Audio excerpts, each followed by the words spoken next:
गंगा, जिसे भारत में मां गंगा के रूप में पूजा जाता है, न केवल एक पवित्र नदी है बल्कि सनातन धर्म की आत्मा भी है।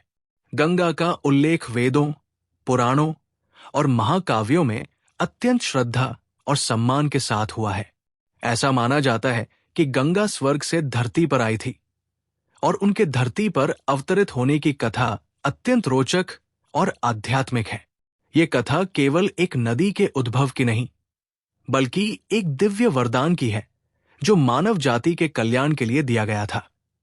प्राचीन समय की बात है, जब राजा सगर ने अश्वमेध यज्ञ किया था। यज्ञ का अश्व इंद्र द्वारा चुराकर कपिल मुनि के आश्रम में बांध दिया गया। राजा सगर के 60,000 पुत्र अश्व की खोज में कपिल मुनि के आश्रम तक पहुंच गए। उन्होंने मुनि पर चोरी का आरोप लगाया, जिससे क्रोधित होकर मुनि ने उन्हें भस्म कर दिया। इन आत्माओं की मुक्ति तभी संभव थी जब गंगा स्वर्ग से धरती पर आकर उनकी राख को छूती। ये कार्य कोई साधारण नहीं कर सकता था, इसलिए राजा सगर के वंशजों ने पीढ़ियों तक तपस्या की। राजा भगीरथ ने कठोर तपस्या करके भगवान ब्रह्मा को प्रसन्न किया और उनसे गंगा को धरती पर लाने का वरदान मांगा। ब्रह्मा ने वर तो दिया, लेकिन साथ ही ये भी कहा कि गंगा की धारा इतनी प्रचंड होगी कि वह पृथ्वी को बहा ले जाएगी। अतः उसे संभालने के लिए भगवान शिव की सहायता आवश्यक होगी। तब भगीरथ ने भगवान शिव की भी तपस्या की। शिव प्रसन्न हुए और उन्होंने अपनी जटाओं में गंगा को रोकने का वचन दिया। जब गंगा स्वर्ग से धरती पर उतरी तो उन्होंने पहले भगवान शिव की जटाओं में प्रवेश किया। वहां से शिव ने उन्हें धीरे धीरे पृथ्वी पर छोड़ा, जिससे उनकी प्रचंड धारा नियंत्रित हो गई। इस प्रकार गंगा धरती पर उतरी और भगीरथ उन्हें उस स्थान तक ले गए जहां उनके पूर्वजों की राख थी।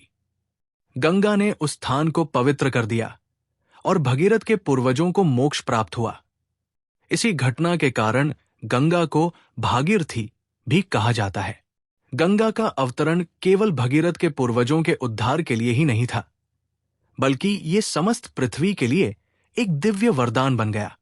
गंगा की धारा में स्नान करने से पाप नष्ट हो जाते हैं, ऐसा शास्त्रों में लिखा है। उनका जल अमृत तुल्य माना जाता है और मृत्यु के समय गंगा जल का सेवन आत्मा को मोक्ष की ओर अग्रसर करता है। गंगा को केवल एक नदी नहीं, बल्कि एक देवी माना गया है जो समस्त प्राणियों के लिए कल्याणकारी है। गंगा को तीनों लोकों की पवित्रता का प्रतीक माना जाता है। स्वर्ग में वह मंदाकिनी के रूप में बहती है, पृथ्वी पर गंगा के रूप में और पाताल में भागीरथी के रूप में। उनका ये त्रैलोक्य गमन उन्हें और भी विशिष्ट बना देता है। पुराणों में कहा गया है कि गंगा स्वयं विष्णु के चरणों से निकली है और इसलिए उन्हें विष्णुपदी भी कहा गया है। गंगा जल को हर धार्मिक अनुष्ठान में विशेष स्थान प्राप्त है। चाहे पूजा हो, विवाह हो या अंत्येष्टि संस्कार, गंगा जल की आवश्यकता होती है। गंगा को जो वरदान मिला वो न केवल एक शारीरिक नदी के रूप में था, बल्कि एक आध्यात्मिक शक्ति के रूप में भी था। गंगा के जल में अद्भुत शुद्धता है। वैज्ञानिक भी मानते हैं कि गंगा जल में जीवाणुनाशक तत्व होते हैं जो लंबे समय तक जल को शुद्ध बनाए रखते हैं। ये गुण उन्हें किसी अन्य नदी से अलग करता है।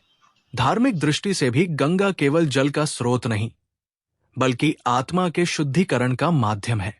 समय के साथ गंगा के तटों पर अनेकों तीर्थस्थल विकसित हुए, जैसे हरिद्वार, वाराणसी, प्रयागराज आदि। इन स्थानों पर गंगा स्नान को विशेष पुण्यदायी माना जाता है। गंगा दशहरा, कुंभ मेला जैसे पर्वों पर लाखों श्रद्धालु गंगा में स्नान कर अपने पापों से मुक्ति की कामना करते हैं। गंगा आरती की भव्यता और उसका आध्यात्मिक प्रभाव ऐसा है कि हर कोई उस वातावरण में एक दिव्यता का अनुभव करता है। गंगा को धरती पर लाना एक साधारण कार्य नहीं था। इसके पीछे तप, त्याग और भक्ति की गाथा है। राजा भगीरथ की तपस्या और भगवान शिव की कृपा ने मिलकर इस असंभव कार्य को संभव बनाया। इसी कारण गंगा को देवताओं का वरदान कहा जाता है। उनका अस्तित्व केवल जलधारा में नहीं, बल्कि संस्कृति, परंपरा और श्रद्धा में भी समाया हुआ है। आज गंगा एक जीवनदायिनी नदी के रूप में भारत की नसों में बह रही है। उनका संरक्षण और सम्मान करना प्रत्येक भारतीय का धर्म है। गंगा केवल भौगोलिक अस्तित्व नहीं है, वे आध्यात्मिक चेतना की धारा है जो युगों से बह रही है और अनंत काल तक बहती रहेंगी।